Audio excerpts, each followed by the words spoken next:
Hey Merfolk fans, I'm Joe. Thanks very much for joining me today. If you'd like to support my channel, please check the link above to my Patreon page. I'm here with the 5th round of a modern competitive league, currently sitting at 4-0 after having beaten Teamer Energy, 5-color humans, Bogles, black-red with a little bit of green, hollow one, and that brings us up to, this 5th and final round. Looks like the opponent won the die roll. It's a little bit unfortunate. Now, this is a very slow hand, but it's got a lot of powerful cards in it, and I'm pretty sure I decided to keep this one. And the opponent kept as well. So we see Hallowed Fountain tapped, and yeah, I thought it was blue-white control, so even though I have a Cavern and an AEther Vial and some good cards against them with Mutavault as well, I really hate playing against blue-white control just because it takes so long and it's so boring all the time. I'm going to play the island I just drew, play out AEther Vial, and the forest was a surprise there. Blue-white control does not play forests, so I don't really know what I'm playing against here. Well, there's a Noble Hierarch. A slow opening for the opponent. They probably would have wanted to play that Hierarch on turn 1. Interesting. Still not sure what I'm playing against. Let's see. We don't have a 2-drop. So I guess the play is to just drop a Mutavault and pass the turn. Okay, opponent hits their 3rd land drop. They get a basic plains and goes for Kazali Pridemage. Now, if they attacked with the Noble Hierarch, it would have double Exalted as a 2/3. Which means we couldn't block it effectively with the Hierarch, but instead of doing that, the opponent just goes for my AEther Vial right away. A little bit sad. We'd prefer to have the AEther Vial on the table, but I do have 5 lands in hand, so not the worst thing. Okay, so the opponent didn't want to attack with the Hierarch because he was going to play out a Birds. Pretty easy decision here just to run out Reejerey, I think. Actually, maybe it's not the easiest decision. Let's think about it for a second. If I'm going to run out a Master of Waves next turn, it might, in theory, be best to run out the Island Walk Lord first so that I get more devotion. However, yes, next turn I'm going to play Master of Waves, and the tap trigger is probably not going to be that useful. But that means I'm tapping out this turn, and then I'm going to tap out next turn. But then on the 5th turn, when I have my 5th land, I can play the Island Walk Lord, untap one of those 5 lands, leaving 4 lands to cast the other Master of Waves. So sometimes you really need to think through the sequencing. It's not, you shouldn't just necessarily go for obvious devotion points. On top of that, of course, Reejerey just gets value with tapping and untapping. And yeah, that's that. Let's see what the opponent has on turn 4. So far, pretty weak stuff. Nothing that threatening. We enjoy seeing them continue to hit their land drops. At this point, okay, so Scavenging Ooze, leaving them with 2 cards in hand. There's only 1 creature for that thing to eat.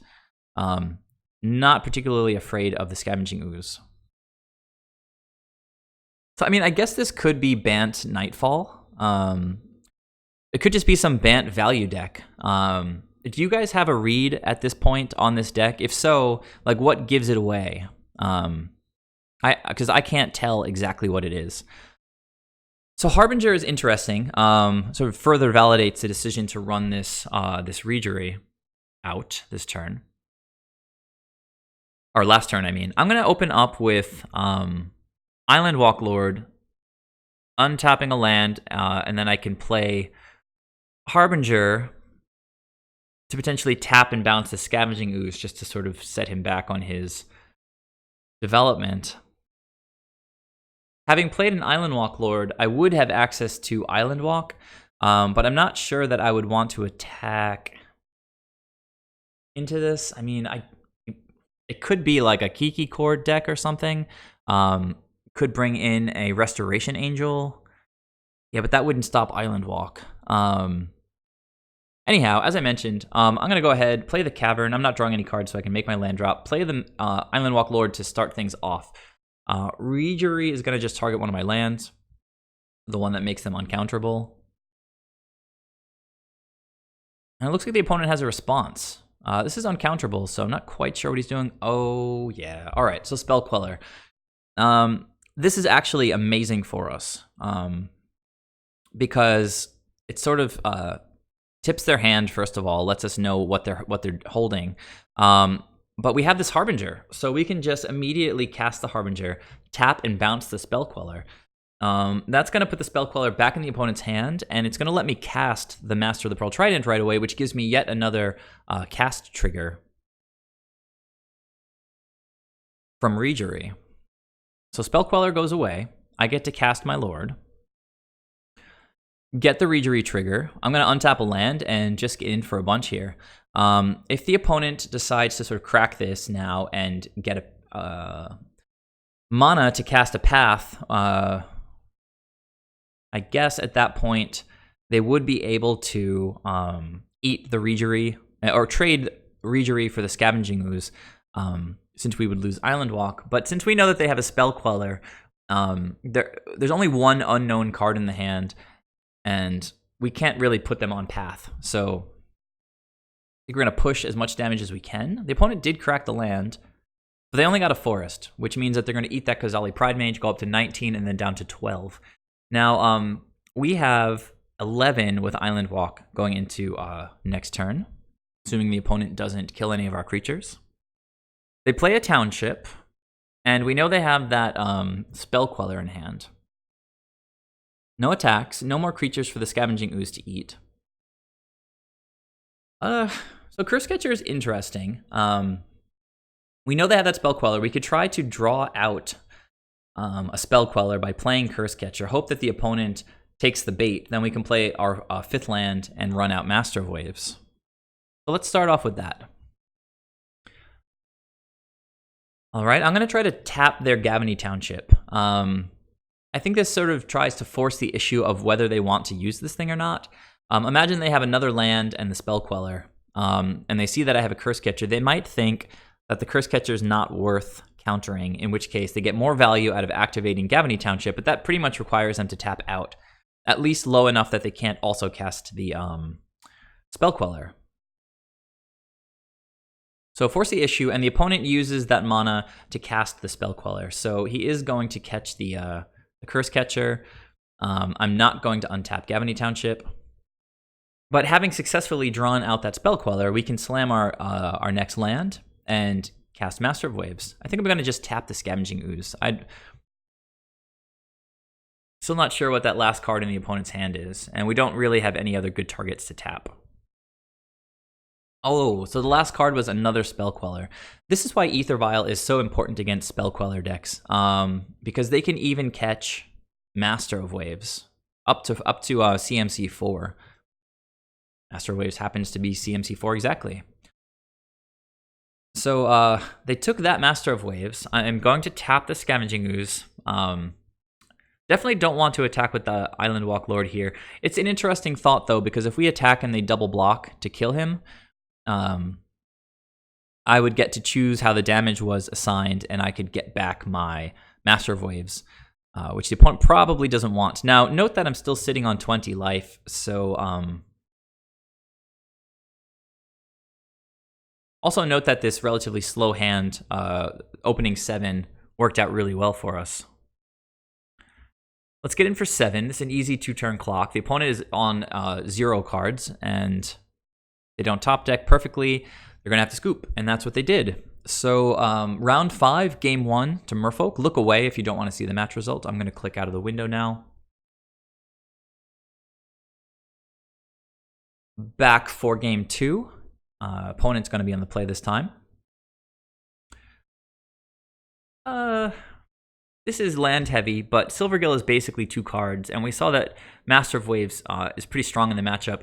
We do definitely want AEther Vial. Our AEther Vial got blown up by Ghazali Pride Mage last game, so having 2 is potentially useful to help us get past Spell Queller. So this was a keep for me, though not the most powerful hand I've ever seen. The opponent mulliganed to 6. We're just going to sort of see what they did with their scry. Let's see. Okay, so they put a card on top. They open up with Breeding Pool, which is awesome because it gives us access to Island Walk right away. And Noble Hierarch. Island is a pretty terrible draw. We really wanted to hit gas there, but we do get to play a land and an Aether Vial. Opponent gets an untapped Temple Garden. And they play an Eternal Witness, getting back Misty Rainforest. So, not really that worrisome. We'd prefer they get lands out of the graveyard than things like Path to Exile. So, Eternal Witness getting back a land, not that scary. So hopefully we stop drawing lands now. A Master of Waves is really, really good. We can play out a Silvergill Adept. Unfortunately, have to reveal one of those Master of Waves. And Echoing Truth is a really wonderful draw. We want some interaction in this matchup. When it cracks a Misty Rainforest, we've dealt no damage to them, and they're already at 14. Voice of Resurgence, just another value bear. And another Voice of Resurgence. So Echoing Truth has some juicy targets now. Exalted Eternal Witness is going to take us down to 17.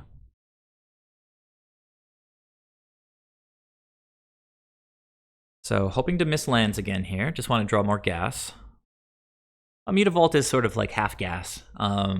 Works well with Master of Waves. So I think the play here is just bounce these Voice of Resurgences. If the opponent had something better to do on their turn 3, they probably would have done it. So bouncing these two guys is probably just going to time walk them. We get to poke in for 2 more damage. Yeah, and just sort of push to our next turn when we'll have 4 lands and can potentially land a Master of Waves. We can play our second Aether Vial here after hitting the opponent. Yeah, and it looks like their best play is just to jam these Voices of Resurgence. Voice of Resurgences, Voices of Resurgence. I think it's Voices of Resurgence. I'm going to take 3, go down to 14, but really not worried about their clock right now. I'm going to leave Aether Vial on 2 because that's what the majority of our deck is, and we'd like more devotion for when I cast this Master of Waves. Unfortunately, we hit another land. I'll go ahead and play Cavern and just jam this Master of Waves. Only going to bring 2 tokens, but we've got another Master of Waves waiting, and things can potentially get out of hand. Another Noble Hierarch means that they get more Exalted triggers, but it also means that the cards in their hand are pretty low impact. All right, I'm not afraid yet of this Eternal Witness. I think I could just take this 4 points of damage here. These elementals are going to become 3/2s soon, so they become more valuable when I play a second Master of Waves. Birds of Paradise, that's just like the Hierarch they played before. Extremely low impact. We'll take up both of our vials, and again, we want to sort of dodge lands at this point. Silvergill is great. I can vial him in immediately. Hopefully draw something good. Another Echoing Truth. Not necessary yet. We're going to have plenty of bodies to try to block whatever they throw at us. So yeah, I think it's still correct just to play a land and go for the second Master of Waves. Looks like the opponent has a response. Yeah, they're going to get rid of the first Master of Waves, which will kill the elementals that were there already before the second Master land. So good play by the opponent. Lets me thin my deck a little bit. And then I'll get 3 tokens this time with this Master of Waves. So both of us have 6 creatures at this point, but I've got this Echoing Truth in hand. Okay, opponent's going to get in with double Exalted again. At this point, I think I want to throw an elemental under the bus. Not really interested in killing the Eternal Witness.